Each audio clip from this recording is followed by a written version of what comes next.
Un mot sur votre réélection dès le premier tour. Vous qui aviez dit, est-ce que les gens n'en ont pas marre de voir ma tête? Visiblement, pas chez vous. Ben, ils ont répondu, voilà.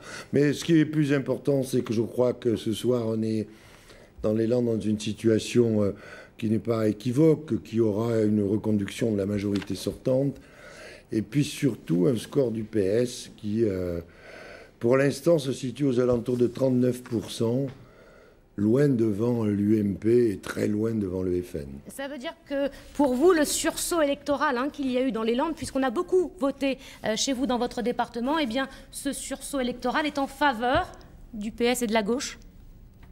Oui, parce que je pense que la droite a commis plusieurs erreurs. La première, c'est celle de personnaliser la campagne contre moi et mes 33 années de présidence. La deuxième, d'avoir des arguments outranciers, de caricaturer le département. Et pour gagner dans les Landes, il faut aimer les Landes. Et ils ont donné le sentiment qu'ils ne les aimaient pas beaucoup. Donc je pense qu'ils se sont lourdement trompés. Et puis, dans la dernière semaine, effectivement, il y a eu une mobilisation. Ça s'est senti presque physiquement. Et nous sommes à 10% au-dessus de la participation nationale. Ce qui peut effectivement que vous satisfaire, mais vous qui avez éprouvé le besoin de repartir dans ce combat, dans cette citadelle jusqu'alors interdite, ou presque à la droite, en dit long quand même sur l'état de faiblesse. Citadelle interdite, pourquoi vous employez ces expressions?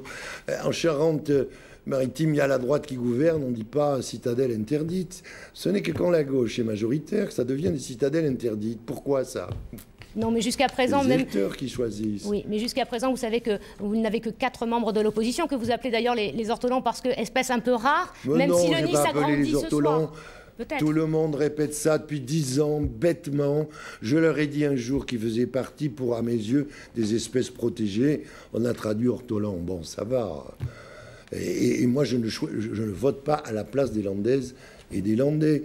Et je pense que la semaine prochaine, il y aura effectivement, je le souhaite et je le leur demande, une majorité claire et nette en faveur du bilan que nous leur avons présenté et surtout des projets.